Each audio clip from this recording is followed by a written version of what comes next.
Microsoft announced their new console, sort of, at GDC, and it's really powerful using FSR Next. Microsoft says it delivers an order of magnitude leap in ray tracing performance and capability. They plan on shipping alpha versions to devs in the beginning of 2027. They also announced an Xbox mode that's coming to Windows in April, which is not very far away, and new ways to play some of Microsoft's back catalog.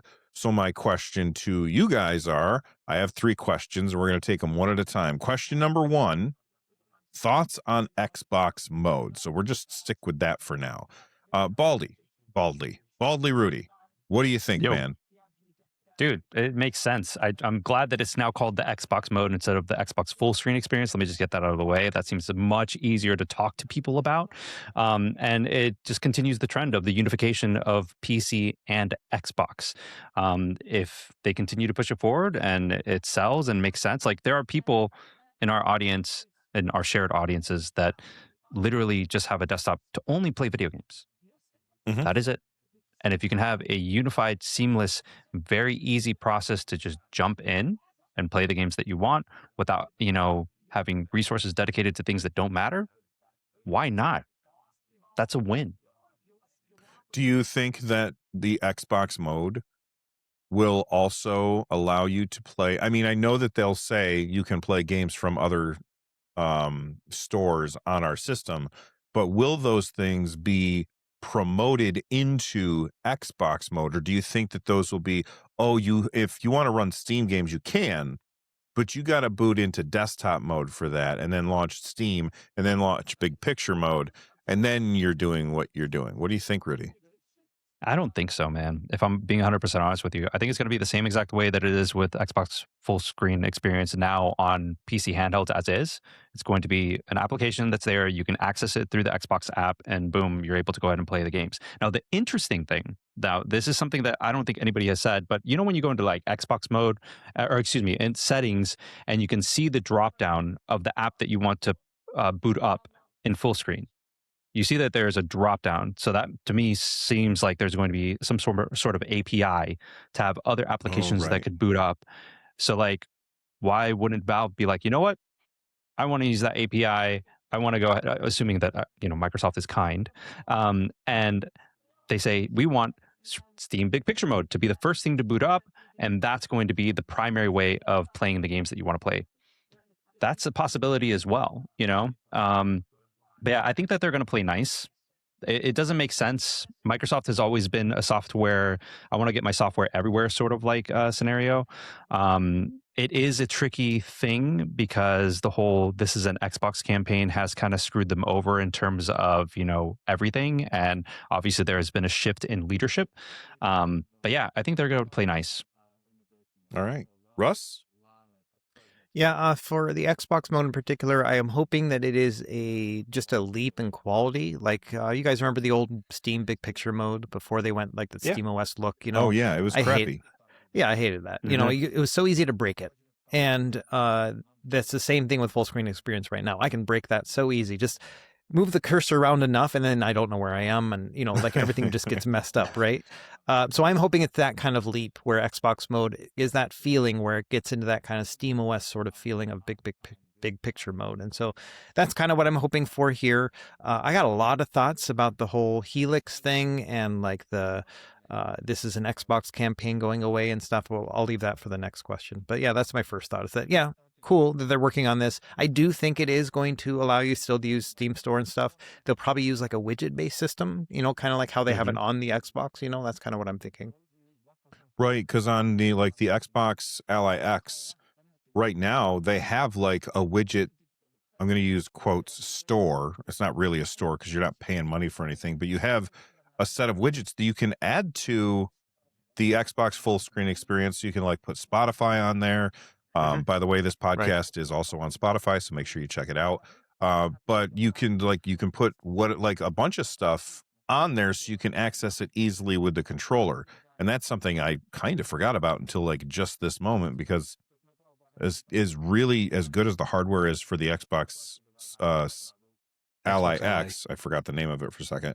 I haven't used it in forever. So, but Carrie, Xbox mode. Are you hyped I for think, it? Initially, no, because I'm Okay. in agreement with everyone else that Xbox mode will initially be it'll feel like a different Xbox full screen experience, but then have all of the same lackluster stuff going on where you're kind of getting shuffled around.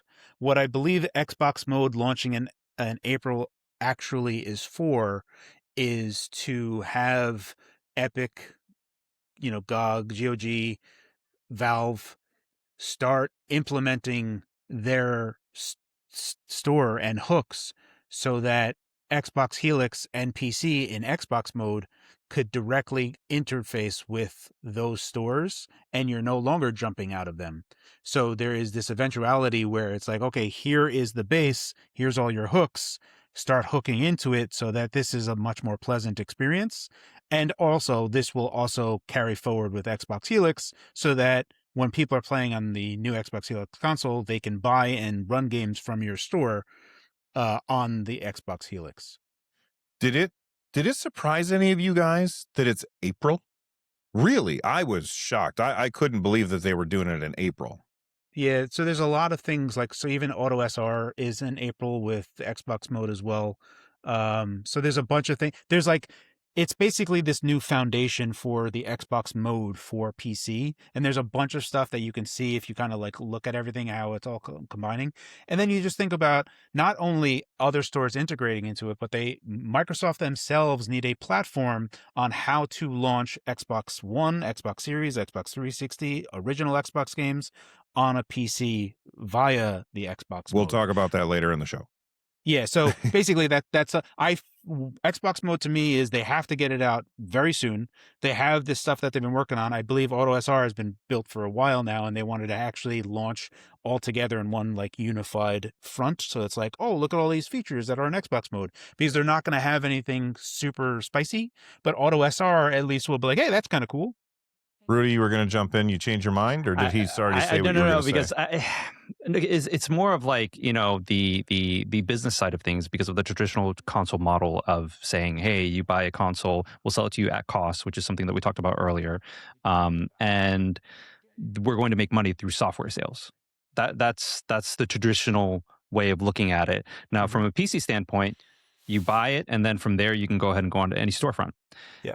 If Project Helix is a PC as well, and you can have other storefronts, wouldn't that cut into the revenue? This is why a lot of people are saying that the Xbox Helix is going to be $1,500 instead of $1,000, because Microsoft has to go into it through the knowledge that they are going to be removing themselves from some portion of this, of not being able to extract that 30% or whatever it is, because these other integrations are going to actually be where the sale is happening. And maybe they make some deal with the other one and they're making fractions of a percent through these other stores, but then they are then, like, you buy, let's say through the Epic Game Store, you've been downloading all those free games. Now it's integrated in Xbox Helix and you have all those free games on there. Epic is the one that is responsible for doing it. Any support that needs for that game has to go to Epic. It's not for Microsoft. So there's they don't deal with the support side of that because that's on them. So there's lots of ways that they do it. But yeah, it could be that Xbox Helix is going to have an inflated price and it won't be $1,000, even though bill of materials suggests that it could if Microsoft continues what they've historically done. I wonder if maybe they're like, okay, we're not making money through selling our games because people are going to buy it and then just run Steam. But I wonder if they're going to make their goal is to make money through telemetry. And then if you're in the Xbox mode, advertising, here's Game Pass, here's Game Pass, here's Game Pass, here's Game Pass. Maybe they'll think that people will get hooked into Game Pass because of that, because they're on this hardware and it's constantly telling you, hey, you want to play this game without buying it? You could just subscribe to Game Pass. Very quickly, I'm going to let you go, Russ. I just wanted to, this is a thing that whenever this has come up before, because the rumors of Xbox is no longer going to make a console, I have consistently brought up, how is Microsoft going to continue selling Game Pass? You can't. This Game Pass is a vehicle, and they need something to do it. If they just move to like just anyone's PC is not an Xbox, that doesn't become a way to sell it. So they do need to have this very attractive box to sell to be able to, once people have it, they're like, well, now that I have this and it has day one games, and then also I can play Fortnite this, and I have the Epic Game Store, but if I pay $30, I get Fortnite for free and all this other nonsense that they can do, especially if they're advertising for it. They're just looking to make this subscription number go up. So this is their vehicle for that. So yes, I do. That's mostly what I think. And I think that's why it goes back the other way of actually, no, they are going to sell this at $1,000. But that's all I want to say. So I got a lot of confusion about this whole Xbox thing. Like I've just been thinking about it a lot. I was just on the Expedition to Handheld podcast we recorded yesterday, and I was all confused in that one too. Hold on, where can people find that podcast? It's on the Full Nerd Network. So that's the PC World's like podcasting network or whatever. I also it's on a collaboration with me too. Like I do the collaboration thing. So if you go to my channel front page, there's like a collaborations tab. You'll see anything that I'm in. Link in the show notes. Anyway, I'll put a link in the show notes. Go ahead. Thank you. So here's my confusion. Let's assume they're going to sell it at cost, right? And like they have traditionally done. And if they're going to sell it at cost, then you're going to think, okay, they need to sell software. If they're going to open up the software to all these different storefronts, you can play your Steam games, your Epic games and stuff like that. Who is going to buy an Xbox game at that point if they can just buy it somewhere else? Okay, then the Game Pass, I get that. Valid. I think it's all right? Like they're trying to push towards Game Pass. But then their priority becomes hardware sales, that they actually have to get you to buy the hardware so that they can get you the software.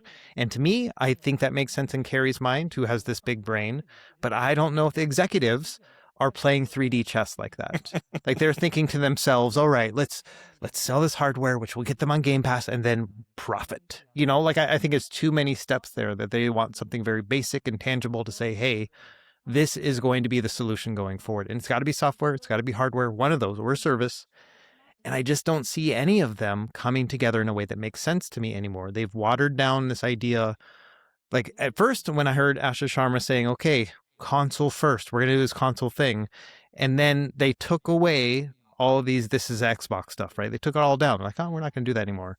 But nothing has actually changed. I don't think anything has changed from their approach in any way. It just seems to be the same thing where it's just like, hey, play anywhere, do whatever you want.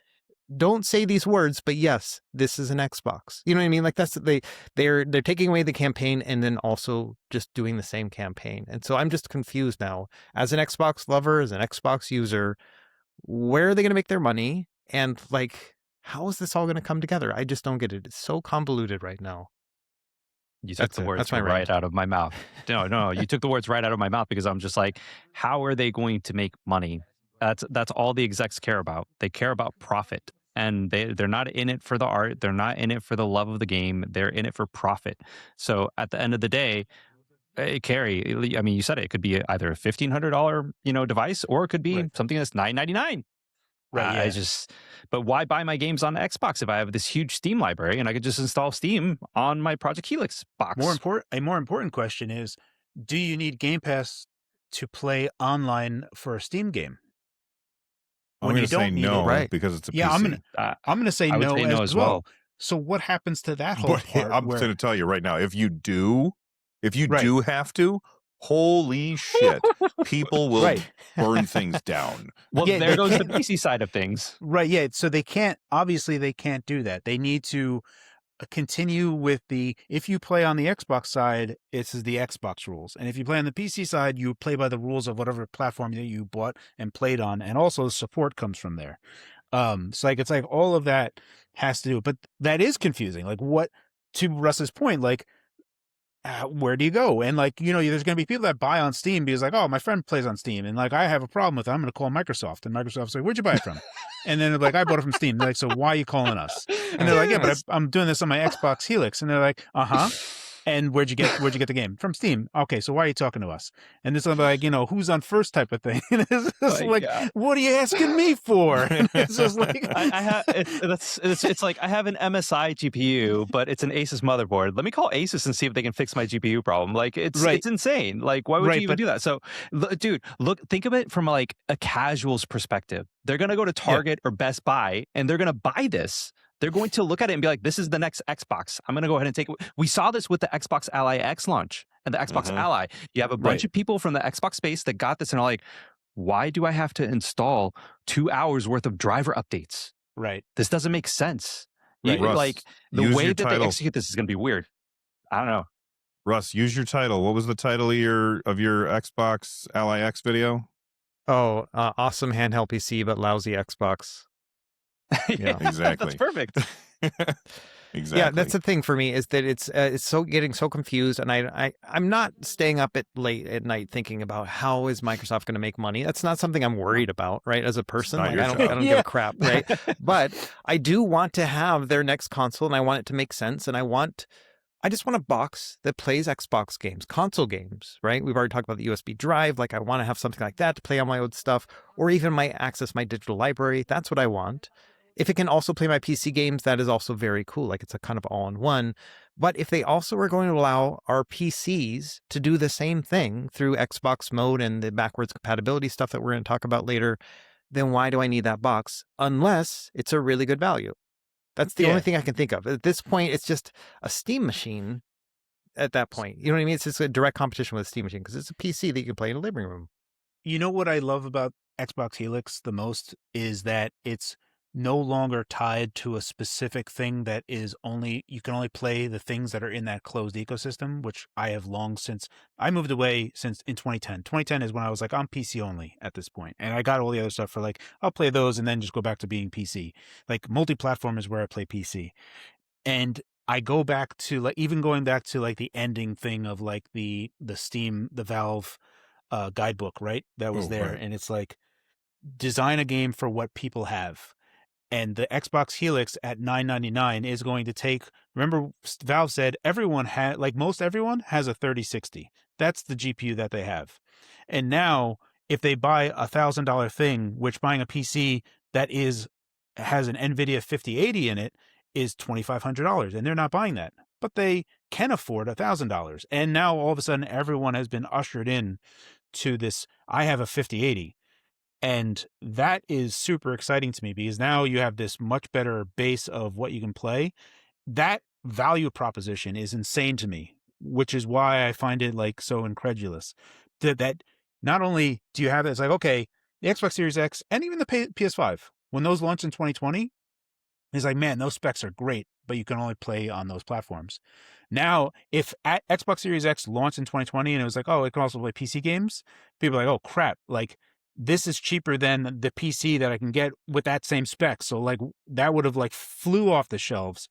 And that's exactly how I feel right now is like once people make that connection and you see streamers and everything, and I look at my kids and I look at my nephews and I see all their friends, they play on PC and they play on iPads. That's where they play. They don't play on console. They have no real care for a console at all.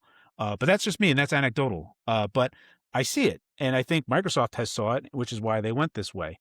And so that for me is like the most exciting thing. It really just comes down to price and like other open questions that we already talked about.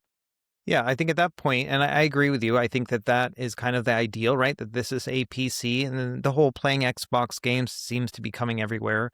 Right. But it's going to be a really high value PC for the price. At that point, I'm not sure it needs the name Xbox on it. At that point, Xbox as a name is just marketing. At that point, it's just a PC. It's the same as a Steam machine, other than it'll run Windows in this Xbox mode and whatnot.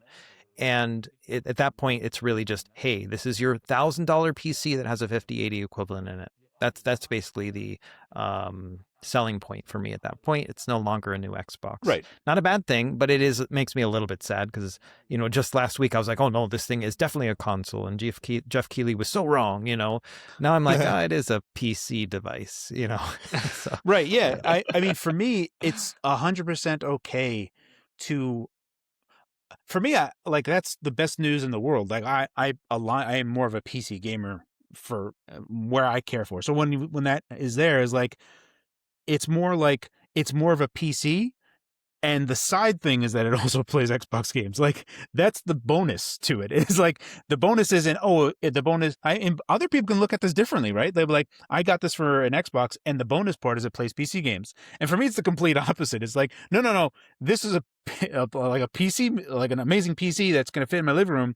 And bonus, it plays a bunch of my Xbox games that I had already. This was just a small part of my podcast, the Nerd Nest podcast. And if you enjoyed it, then do me a favor and click on that like button down below. And if you really enjoyed it, then I think you should check out the link in the description down below the like button. It's going to take you to the full podcast so you can check out the entire conversation and a whole lot more. If that sounds good, I hope to see you over there. Stay rad, and thanks for watching.